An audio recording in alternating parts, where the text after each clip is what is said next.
बच्चों हम कंटिन्यू कर रहे हैं हमारा ऐसे पोर्शन, और ऐसे पोर्शन में हमारा चल रहा है ऐसे ट्राइबल वर्ड्स के ऊपर।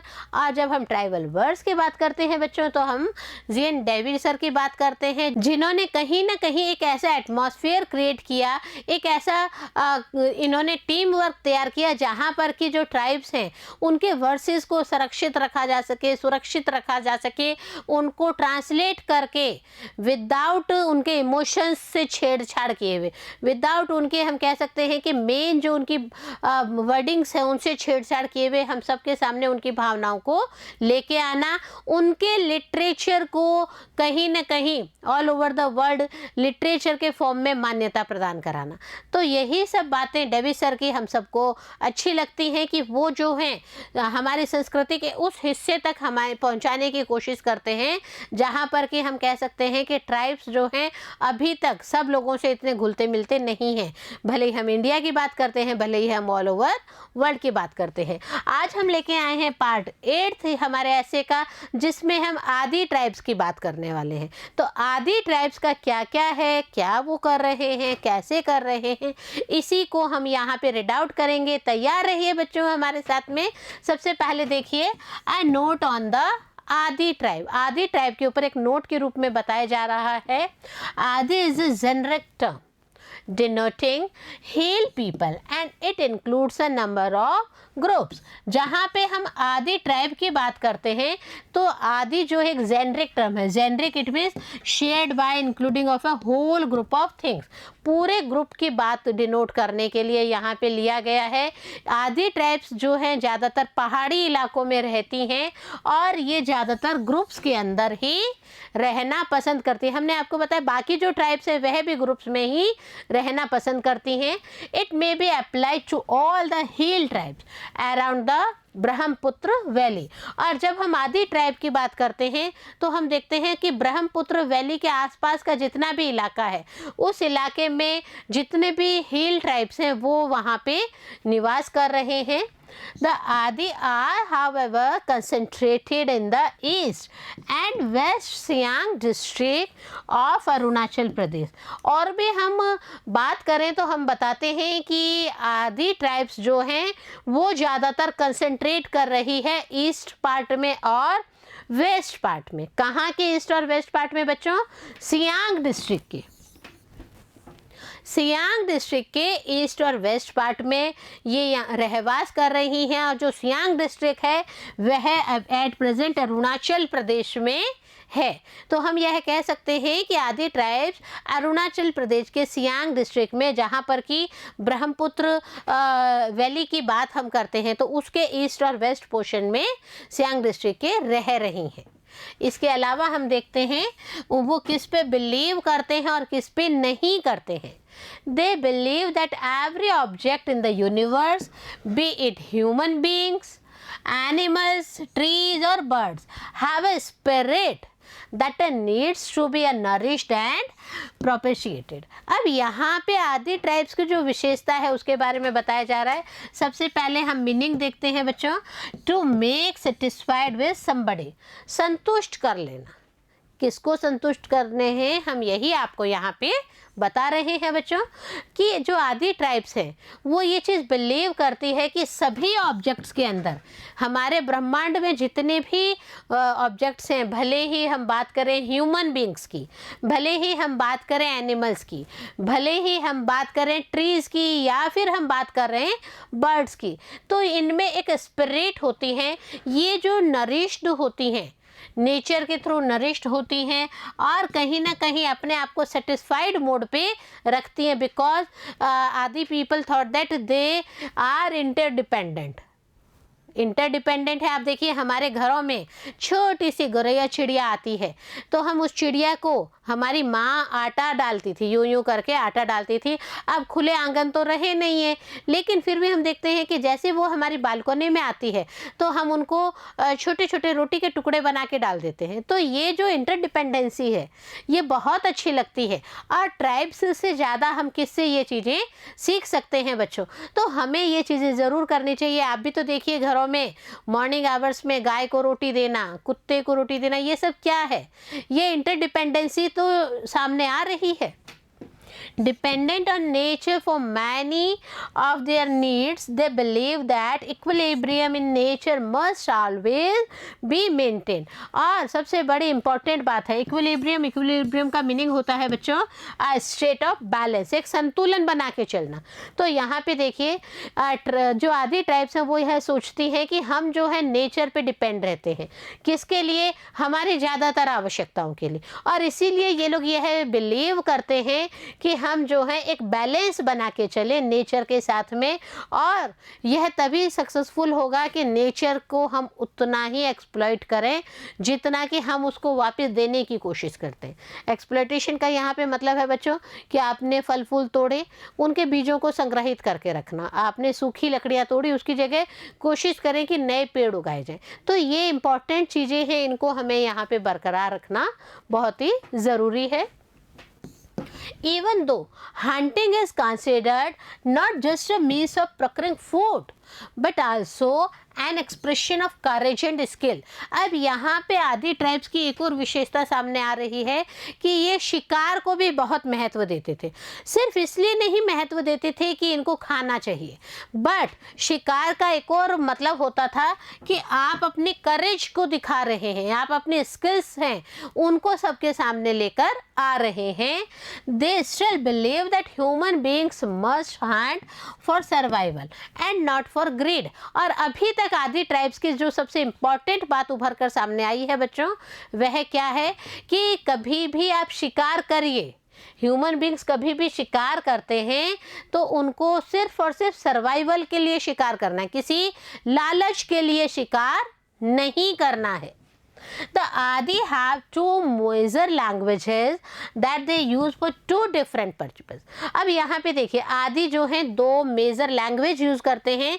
उन दो मेजर लैंग्वेजेस को यूज़ करने के लिए भी उनके पास में दो अलग अलग पर्पज़ हैं, दो अलग अलग उद्देश्य हैं। क्यों दो अलग लैंग्वेज यूज़ कर रहे हैं, दो जगह उनका उद्देश्य स्पष्ट आ रहा है। देखिए, the language for routine conversation is called आदि एगम। जो रूटीन बोलचाल में आदि पीपल के द्वारा जो रूटीन बोलचाल में जिस लैंग्वेज का यूज़ किया जाता है उसे कहा जाता है आदि एगम। और जो चैंटिंग के लिए आता है उसको क्या कहते हैं बच्चों? Let's see. The second major language still in use is मिरी एगम। एक और दूसरी लैंग्वेज है जो कि सेकंड लैंग्वेज के रूप में है, जिसे हम मिरी आगम कहते हैं। मिरी आगम का यूज़ देखिए बच्चों यहाँ पे, a highly rhythmic language used for chanting during their rituals. यहाँ पे जब आदि ट्राइब्स मिरी आगम लैंग्वेज का यूज़ करती है तो उसके पीछे एक रीज़न है कि वो जो है रिदमिक लैंग्वेज है, और यह रिदमिक लैंग्वेज ज़्यादातर चैंटिंग के लिए ही यूज़ की जाती है। चैंटिंग भी किसकी? हमारे जो रिचुअल्स हैं उनकी चैंटिंग के लिए मेरे एगम लैंग्वेज यूज़ करते हैं। और नॉर्मल बोलचाल की भाषा में हम बात करें तो आदि एगम का यूज़ किया जाता है। The headman of the village is generally the best hunter as well as an expert in मेरे एगम। अब यहाँ पे ग्रुप का नेतृत्व कौन करेगा, उस क्षेत्र विशेष का नेतृत्व कौन करेगा? तो लीडर वही व्यक्ति बनेगा जो हंटिंग में भी बहुत अच्छा है। लीडर वही व्यक्ति बनेगा जो चैंटिंग में भी बहुत अच्छा है। और चैंटिंग भी कौन सी लैंग्वेज में हो रही है? मिरी एगम लैंग्वेज में हो रही है। इट मीन्स मिरी एगम में उस हेड ऑफ द विलेजर का एक्सपर्ट होना बहुत ही लाजिमी है। Both languages are living languages, and rituals and ceremonies provide the occasions for the teaching of Miri Agam to the young generation. अब यहाँ पे हमने आपको बताया कि इनका रिटर्न जो मैटर है, रिटर्न इनका जो सॉन्ग्स वगैरह है वो स्टार्टिंग में नहीं थे। तो एक जनरेशन से दूसरी जनरेशन तक अपनी चीज़ों को पहुँचाने के लिए ये लोग क्या करते थे बच्चों? देखिए, ये जो दोनों लैंग्वेजेस हैं, ये दोनों लैंग्वेजेस लिविंग लैंग्वेजेस के रूप में आती है, परंतु जितने भी रिचुअल्स होते हैं, जितनी भी सेरेमनीज होती हैं, आप भी देखिए आपके घरों में भी शादी का संस्कार होता है, किसी के जन्म हुआ है उसका संस्कार होता है। तो ये अलग अलग जो संस्कार होते हैं हम कितने एंजॉय से एक एक रीति रिवाज का पालन करते हुए करते हैं। आप देखिए हमारी दादी नानी है, हमारे जो जो बुजुर्ग हैं उनको हम पास में बैठा के रखते हैं, अरे बताइए अब क्या करना है, मुझे आता नहीं है, इसका गाना बता दो और इसका भजन बता दो और अब क्या क्या आगे क्या क्या प्रोसेस होगा। हम पंडित से भी इन सब चीज़ों को पूछते हैं। तो यही सब कुछ यहाँ पे भी है कि ये अपने रिचुअल्स के लिए, ये अपने सेरेमनीज़ के लिए और अलग अलग ओकेजन्स जहाँ पर की ज़रूरत होती है मीरी एगम को एक जनरेशन से दूसरे जनरेशन को ट्रांसफ़र करने की, तो वहाँ पे हम देखते हैं कि ये सारी टीचिंग्स जो है मीरी एगम में ही दी जाती है।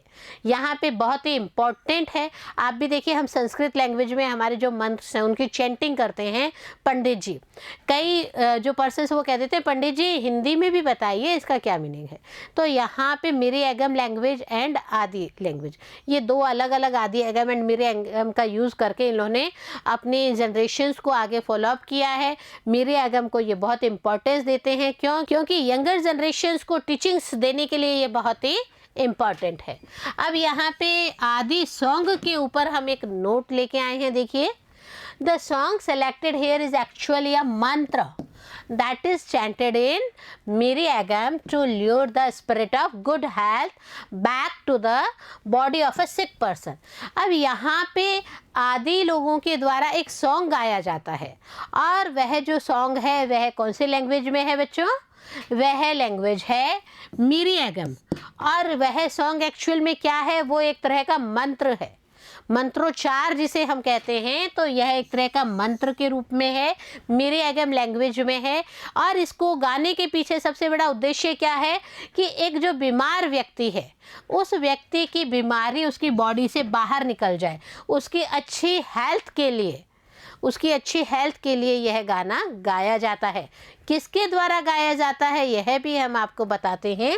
The Adi believe that a person falls ill when the spirit of good health abandons the body due to some shock it may suffer. सबसे पहले तो कोई व्यक्ति बीमार क्यों पड़ता है, इसका रीज़न दिया है कि जो आदि ट्राइब्स हैं वो ये बिलीव करते हैं, विश्वास करते हैं कि अगर कोई पर्सन है वह बीमार हो गया है, इल हो गया है, तो ये तभी हो सकता है जो स्पिरिट है, गुड हेल्थ की जो स्पिरिट है वह कहीं ना कहीं परेशान हो रही है, वह कहीं ना कहीं उनकी बॉडी को परेशान कर रही है। क्यों हो सकता है कुछ शॉक्स लग गए हों, उन शॉक्स की वजह से ही वह व्यक्ति बीमार पड़ रहा है। यहाँ पे देखिए जो लाइंस हैं, यहाँ पे लाइंस हैं उनको हम बताएंगे। The above lines are chanted in a ritual performed by the maternal uncle of the sick person. यहाँ पे ये जो लाइंस हैं, इन लाइंस को गाने वाले कौन हैं? मैटरनल अंकल हैं। बच्चों मैटरनल अंकल कौन होते हैं? जो मम्मी के पीहर पक्ष की तरफ से होते हैं। फॉर एन एग्जांपल मामा श्री के मुख से ये जो रिचुअल्स हैं इनको परफॉर्म्स करवाया जाता है, ये जो चैंटिंग है इनको करवाया जाता है। रीज़न है कि मामा जो हैं वो बीमार व्यक्ति के लिए अगर प्रे करता है तो बीमार व्यक्ति जल्दी ठीक हो जाता है। यहाँ पे कुछ नोट्स हैं, देखिए। सबसे पहले है beloved one, the loved nephew और नाइस हु इज़ इल। यहाँ पे बिलव्ड वन का मतलब है कि वह भांजा या भांजी जो कि बीमार है, उसके लिए बिलव्ड वन जो है उसका यूज़ किया गया है। I come forward here to save you. Starting यहाँ से देखिए इस तरह से है, मैं आपके पास में आया हूँ ताकि मैं आपको बचा सकूं, सुरक्षित रख सकूं।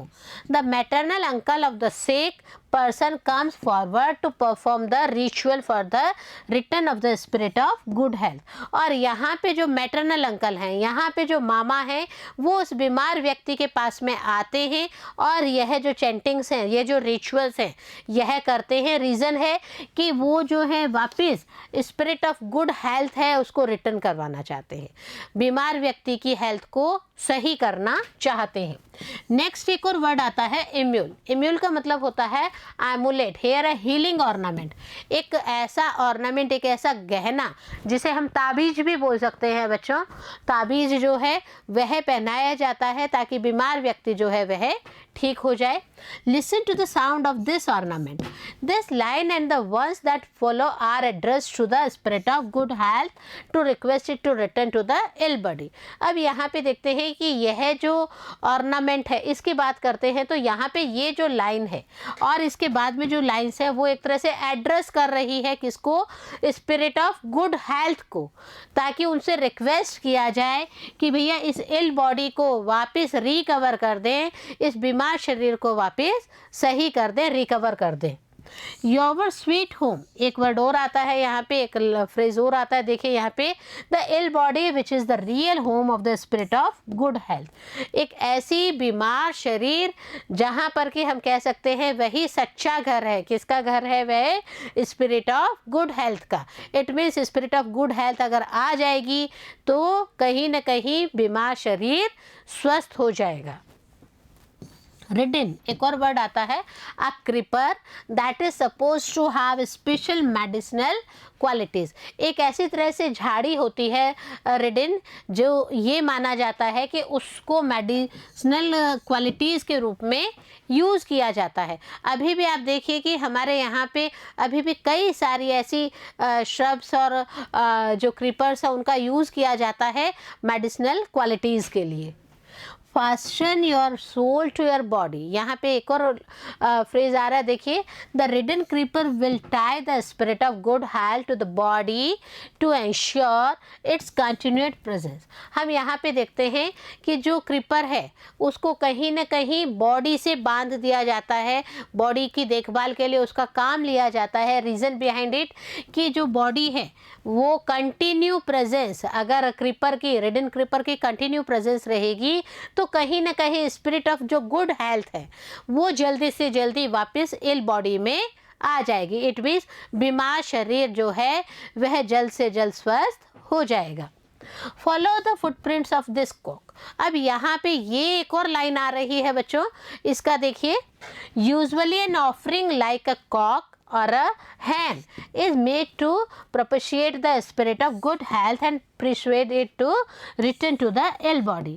यहाँ पे कहीं ना कहीं अर्पित किए जाते हैं, अर्पण किए जाते हैं या तो कॉक को या हैन को, मुर्गा या मुर्गी भी दिए जाते हैं भेंट के रूप में। इसके पीछे भी एक ही उद्देश्य है, जो स्पिरिट ऑफ गुड हेल्थ है वह आए और इस बीमार शरीर को जल्दी से जल्दी अच्छा कर दे। इसके अलावा सबसे बड़ी बात है कि ये सब जितने भी काम है यह मैटरनल अंकल के द्वारा किए जा रहे हैं।